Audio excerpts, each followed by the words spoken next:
Hey there, my name is Shane Craddock, and this is the Inner Edge podcast, where I share a different take on how to lead and live a sustainable high-performance life.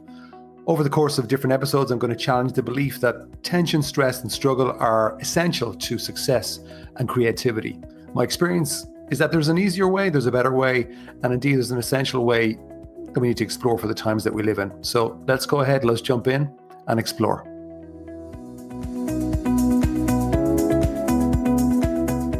Hi there, welcome to today's episode with myself, Shane Craddock. The red line is a phrase that refers to the maximum engine speed that a car's engine can safely operate before risking damage.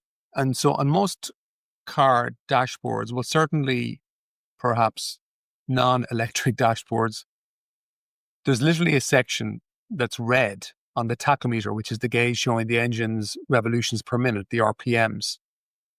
And that is called the red line area, the danger zone. And if you push into that area, it can cause engine failure, engine wear and tear, overheating, and the worst case scenario obviously is failure.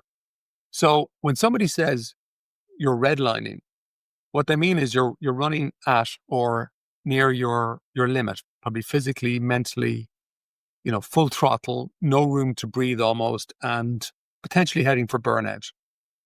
And from all of the research in recent years, it looks that the majority of the population, the working population, are pretty much in this kind of full throttle living, what I would call the red line trap. And for most people, I think that's just the way it is. But it's not. First of all, it's unsustainable. It might feel fast and it might feel powerful. I know a lot of entrepreneurs who are addicted. They'll tell you openly they're addicted. They feel at their best. They get their buzz when they're in this all-in, full-on red line area. But it's unsustainable. And I'm going to say, not only does it kill your ability to be happy and fulfilled, but actually it damages your ability to be at your best. Now, I am just back from 2 weeks holidays. There was no podcast. If you're a regular follower, you'll know that. While I was away, I decided to take a break completely even before I left. I didn't put myself under any pressure to create content. I took a break and just allowed myself to slow down. And it's always lovely to really, really slow down. So you could say the RPMs went almost to zero, certainly by the second week. And it's the complete opposite. It's not sometimes you do, you realize, oh yeah, wow, I was kind of, the RPMs were high. And look, sometimes that's the way it has to be. And I know from talking to most of my clients will be, CEOs, business owners, entrepreneurs, high-performing people. And they love that feeling, the buzz of a new idea, a full calendar, every mental gear spinning at max speed. Maybe you feel alive, you feel productive, maybe even feel important.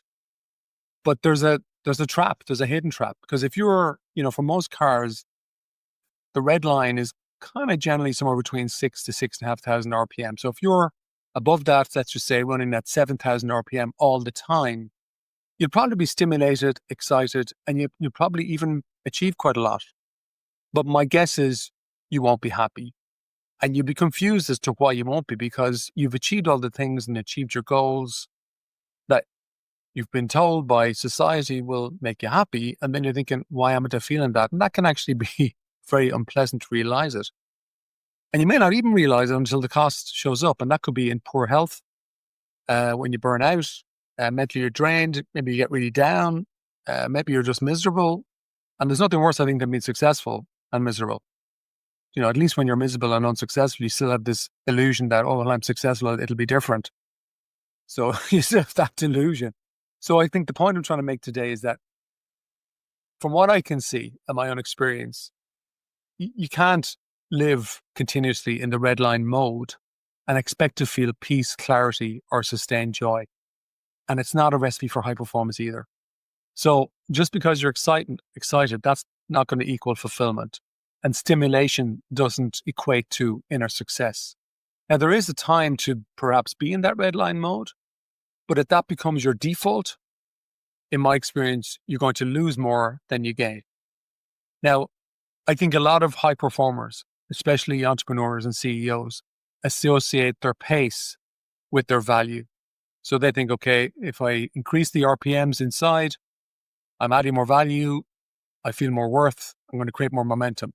But eventually, and I know this firsthand because I've done it myself, which is one of the reasons why I was inspired to do this kind of work.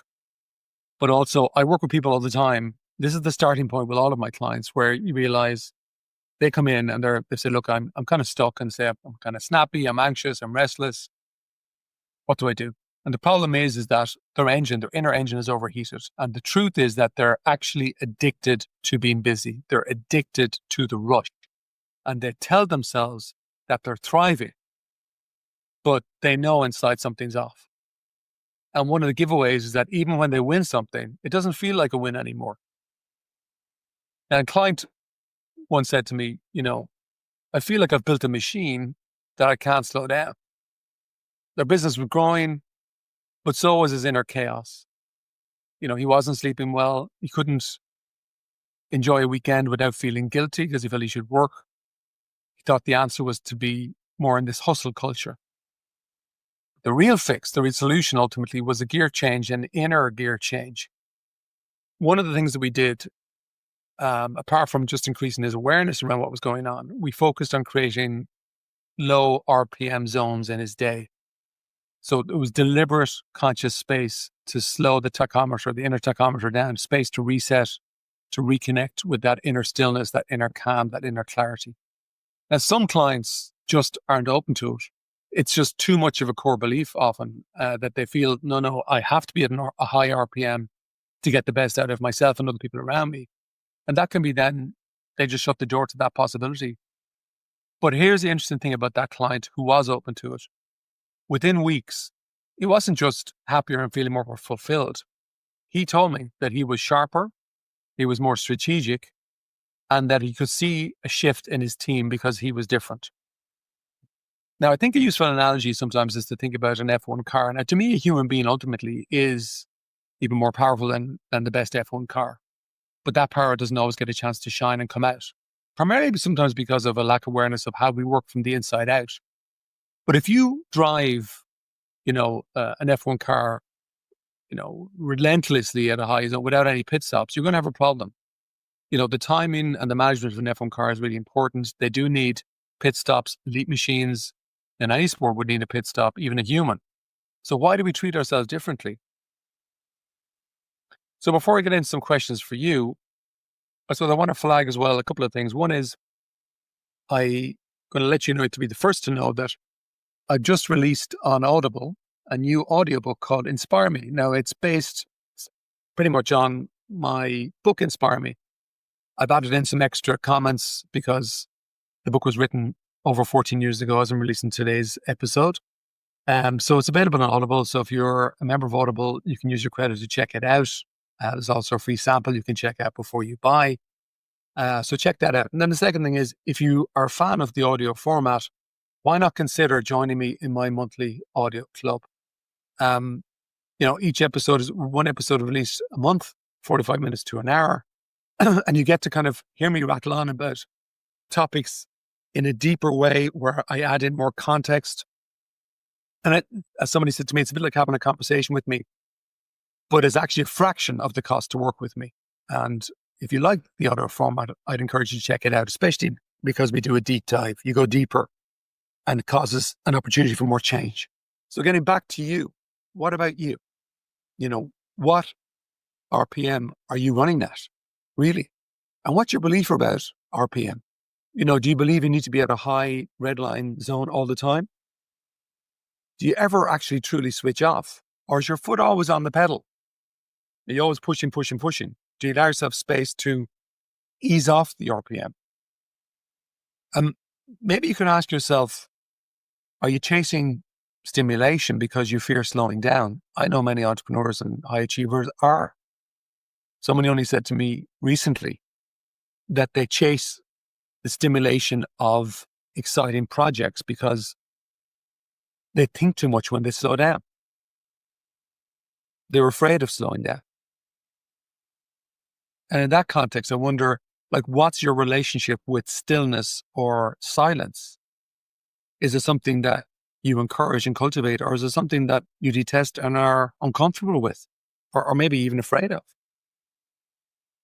And maybe something to really consider is, what do you think you lose by shifting down a gear, even during a busy period? Because if your only gear is the red line zone, you're not driving. You're actually really being driven. But driven where? I think driven to suboptimal performance, driven to burnout, driven to being stuck mentally. And I suppose what I've realized is that, you're not built to run in the red line all the time. You're built actually for optimal performance and for a kind of a more sustainable rhythm.